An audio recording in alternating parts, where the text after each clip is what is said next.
So hello family, कैसे हो आप लोग? होप करता हूँ सब लोग बढ़िया होंगे। आज की इस वीडियो में हम लोग बात करने वाले हैं Hyundai Venue N line N6 के बारे में। इसकी मिनिमम डाउन पेमेंट क्या पड़ेगी, हर महीने की ईएमआई क्या पड़ेगी, interest payable amount, price list क्या है, क्या ऑफर डिस्काउंट वगैरह शोरूम एंड से चल रहा है, हर एक बात डिटेल में करने वाले हैं। सो अगर आप कार लेने की प्लानिंग कर रहे हो या फिर फ्यूचर में लोगे तो भाई वीडियो के अंत तक बने रहेगा। इसके फाइनेंस डिटेल रिव्यू आपको मालूम चल जाने वाली है। एंड इस चैनल पर नहीं तो भाई इसको प्लीज़ सब्सक्राइब करेगा ऐसा ही कार से रिलेटेड फाइनेंस डिटेल रिव्यू हमेशा पाने के लिए। सो गाइस चलिए बिना देरी के इस वीडियो को स्टार्ट करते हैं। Hyundai Venue N line total आपको भाई ऑफर होती है 8 वेरिएंट एंड 5 कलर ऑप्शन में। बेस मॉडल से प्राइस स्टार्ट होती है 12,07,000 एंड टॉप मॉडल तक भाई चली जाती है 13.9 लाख रुपीज़ एक्स शोरूम। आपके सामने वेरिएंट N6 खड़ी हुई है। इसकी एकदम बेस मॉडल 12,07,000 तक एक्स शोरूम कॉस्ट करेगी एंड 14 लाख तक मोटी मोटा गाड़ी ऑन रोड कॉस्ट करेगी। ऑन रोड प्राइस है ना वो बिल्कुल डिफरेंट सिटी स्टेट में वेरी कर सकती है।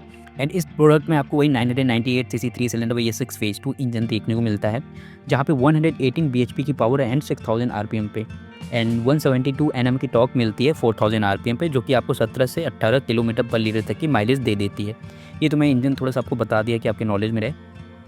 बाकी इस प्राइस रेंज पे आपकी मिनिमम डाउन पेमेंट क्या पड़ेगी, तो भाई 1.5 लाख से 2 लाख तक का, मतलब 1.5 से 2 लाख तक का आपका मिनिमम डाउन पेमेंट पड़ेगा। जो मिनिमम डाउन पेमेंट है वो वेरी करता है सिविल रिपोर्ट पे। सिविल रिपोर्ट अगर आपका थोड़ा सा कम है तो भाई मिनिमम डाउन पेमेंट जो है वो थोड़ा ज़्यादा देना पड़ सकता है। बहुत बढ़िया है तो मिनिमम से भी कम देना पड़ सकता है। ठीक है, वो डिपेंड करता है आपके सिविल रिपोर्ट पे। लेकिन ऑन एवरेज 1.5 लाख का मिनिमम डाउन पेमेंट आप मांग के चलो, वो यही हम लोग लेने वाले हैं, यही अमाउंट। और 1.5 लाख रुपये मिनिमम डाउन पेमेंट देने के बाद आपका जो प्रिंसिपल अमाउंट बचेगा ना वो 12.5 लाख रुपये 12.5 लाख रुपीज़ बचेगा। तो ये लोन अमाउंट भी रहने वाला है। और रेट ऑफ इंटरेस्ट की बात करेंगे तो अभी इस समय हाई रेट ऑफ इंटरेस्ट पे आरबीआई ही बैंक्स को फंड प्रोवाइड कर रही है। तो हम लोग 8% का रेट ऑफ इंटरेस्ट लेने वाले हैं, क्योंकि अभी मार्केट में आप देखेंगे तो 7.5 8 9 ऐसा ही चल रहा है रेट ऑफ इंटरेस्ट। बाकी गाइज अब 1.5 लाख रुपए देने पे 1 साल से लेकर 7 साल तक की क्या ईएमआई पड़ेगी, और जो टेन्योर चूज़ करेंगे उसमें आपको कितना गाड़ी के प्राइस के हिसाब से एक्स्ट्रा देना पड़ेगा, इंटरेस्ट का जो पार्ट होता है ये भी कवर कर देंगे, और टोटल अमाउंट गाड़ी का। और गाइस 2-3 चीज़ें हैं जो आपको वीडियो स्टार्ट करने से मैं पहले बता देता हूँ। जैसे कि जैसे जैसे आप टेन्योर बढ़ाते चलोगे ना वैसे वैसे ईएमआई का अमाउंट तो कम होता जाएगा, लेकिन इंटरेस्ट पेबल अमाउंट ज़्यादा होता जाएगा। जैसे एग्जांपल में अगर आप 1 ईयर का टेन्योर चूज़ कर रहे हो तो 1,08,000 आपकी ईएमआई रहेगी और ओनली 54,800 रुपीज़ आपका इंटरेस्ट पेबल अमाउंट होगा। वहीं 7 साल का टेन्योर चूज़ करोगे तो 19,000 आपकी 19,000 आपकी ईएमआई होगी, जहाँ 1 लाख थी। और जहाँ आप 54,000 रुपये इंटरेस्ट दे रहे थे यहाँ पे आप 3,86,000 रुपीज़ देंगे। तो बहुत ज़्यादा डिफरेंस हो जाता है। तो आपको टेन्योर चूज़ करने से पहले एक बार सब चीज़ समझ लेना है, सब पूरा मतलब एक बार आप लिख के समझ लीजिएगा कि हाँ भाई मुझे इतना देना पड़ेगा इंटरेस्ट, क्योंकि आगे चल के रिग्रेट फील करने से कोई मतलब नहीं है। तो ये चीज़ पहले देख लीजिए। मैं बोलूँगा तो max to max 4 to 5 year का टेन्योर चूज़ करिए, वो ठीक रहता है, उसके ऊपर जाने का कोई मतलब नहीं है। अब रेट ऑफ इंटरेस्ट आप जितना कम करवा लें सामने वाले फाइनेंसर से, ये आपके लिए बहुत फ़ायदे वाली बात होती है। तो कम कैसे करना है ये मैं बताता हूँ। भाई देखो, आप डीलरशिप पे जाओगे वहाँ पे वो बोलेंगे मेरे पास काफ़ी सारे फाइनेंसर हैं, आप फाइनेंस यहाँ से इजीली हो जाएगा, लेकिन आपको वो काम नहीं करना है। आपको वहाँ से उठाना है कोटेशन और जाना है अपने फाइनेंस बैंक, मतलब जहाँ पे आप अगर आप जॉब करते हो तो आपका जहाँ सैलरी क्रेडिट होता है, अगर आप एम्प्लॉयर हो जहाँ पे आपका करेंट अकाउंट है आप वहाँ जा सकते हो। तो वहाँ पर आपको अच्छा लोन ऑफर मिल जाएगा, कम रेट ऑफ इंटरेस्ट मिलेगा, बिकॉज उनको कोई कमीशन नहीं देना होता है किसी भी थर्ड पार्टी को। वहीं अगर आप डीलरशिप या शोरूम एंड से फाइनेंस कराते हो तो वहाँ पे जो फाइनेंसर होते हैं उनको भाई कमीशन देना होता है डीलरशिप को, तो वो आपकी जेब से ही जाता है। तो ये काम आप कर सकते हो।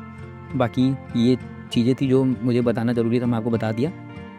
और हाँ, एक चीज़ का और ध्यान रखना है कि आप काफ़ी सारे मतलब क्रोम पे जाके बहुत सारे कार लोन कंपनियाँ हैं, वहाँ पे आप जाके अपना डिटेल भर सकते हो। वहाँ पे वो आपको अच्छे कम रेट ऑफ इंटरेस्ट पे लोन ऑफ़र करेंगे, जिससे कि आप अपने बैंक में जाके ये दिखा सकते हो कि मुझे इतने कम रेट ऑफ इंटरेस्ट पे भी मिल रही है। तो भाई कंपटीशन का समय है, सबको अपना टारगेट पूरा करना है, तो वो आरओआई और कम कर सकते हैं। बाकी आप जितना कम करा लो वो आपके लिए ही बेहतर रहेगा। अब 1.5 लाख डाउन पेमेंट देने पे ईएमआई क्या पड़ेगी 1 साल से लेकर 7 साल तक, मेन चीज़ की बात कर लेते हैं। सॉरी। तो गाइज़ अगर आप 1 साल का टेन्योर चूज़ करते हो तो 1.08 लाख रुपीज़ आपकी ईएमआई पड़ेगी और 54,000 इंटरेस्ट पेबल अमाउंट होगा, और गाड़ी की टोटल प्राइस हो जाएगी 13.04 लाख रुपीज़। वहीं 2 साल का अगर आप चूज़ करते हो टेन्योर तो 56,500 ईएमआई पड़ेगी, 1,06,000 आपका इंटरेस्ट पेबल अमाउंट होगा एंड 13.56 लाख रुपीज़ गाड़ी की टोटल प्राइस हो जाएगी। वहीं अगर आप 3 साल का टेन्योर चूज़ करते हो तो 39,000 आपकी पड़ेगी ईएमआई, 1.6 लाख रुपीज़ पड़ेगी गाड़ी की इंटरेस्ट पेबल अमाउंट, मतलब 1,60,000, और 14.10 लाख रुपीज़ गाइस आपकी पड़ जाएगी गाड़ी का टोटल अमाउंट। वहीं अगर 4 साल का टेन्योर चूज़ करते हो तो 30,500 रुपीज़ गाड़ी की ईएमआई पड़ेगी 2.14 लाख मतलब 2,14,000 आपका इंटरेस्ट पेबल अमाउंट होगा। टोटल गाड़ी की कीमत हो जाएगी 14,64,000। वहीं अगर आप 5 साल का टेन्योर चूज़ करते हो तो 25,300 रुपीज़ EMI होगी, 2.7 लाख रुपीज़ आपका इंटरेस्ट पेबल अमाउंट होगा और 15.2 लाख रुपीज़ गाड़ी की टोटल प्राइस हो जाएगी। वहीं 6 साल की बात कर लेते हैं तो 21,900 रुपीज़ गाड़ी की EMI पड़ेगी, 3.28 लाख रुपीज़ गाड़ी की पड़ जाएगी भाई इंटरेस्ट पेबल अमाउंट और 15,78,000 गाड़ी की टोटल प्राइस पड़ेगी। वहीं आगे बात कर लेते हैं 7 साल की तो 19,400 रुपीज़ आपकी EMI पड़ेगी 7 साल के लिए, 3.86 लाख रुपये इंटरेस्ट पेबल अमाउंट होगा एंड 16,36,000 रुपीज़ गाड़ी की टोटल प्राइस हो जाएगी। सो गाइस 1.5 लाख रुपये मिनिमम डाउन पेमेंट देने पे 19,400 मिनिमम EMI आ रही थी वेन्यू के लिए and maximum EMI 1.08 lakh rupees मतलब 1,08,000 और मैक्सिमम इंटरेस्ट पेबल अमाउंट 3,86,000 था और मिनिमम इंटरेस्ट पेबल अमाउंट था 54,800 रुपीज़।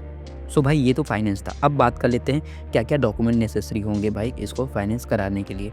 तो भाई देखो एम्प्लॉयर दोनों की केस में पहले आइडेंटिटी एंड एड्रेस प्रूफ चाहता है।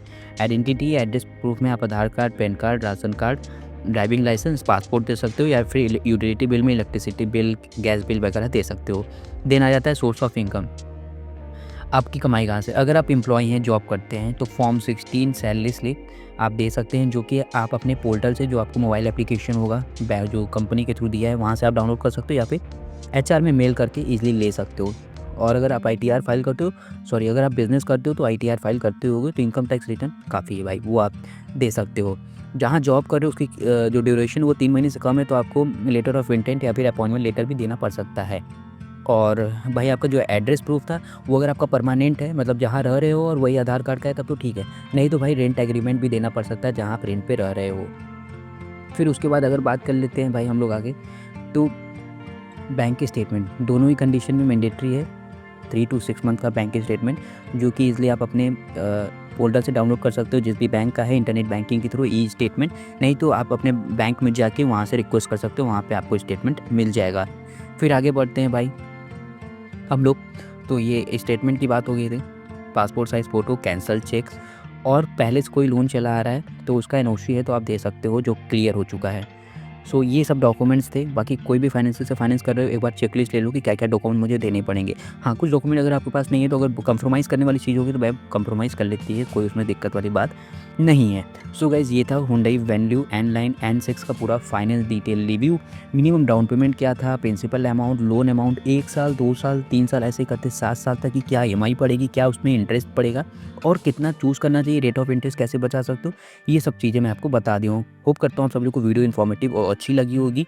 और भी किसी कार से रिलेटेड ऐसे फाइनेंस डिटेल रिव्यू चाहिए तो फटाफट से मुझे कमेंट सेक्शन में बता दीजिएगा, मैं वहाँ पे आपको बता दूंगा।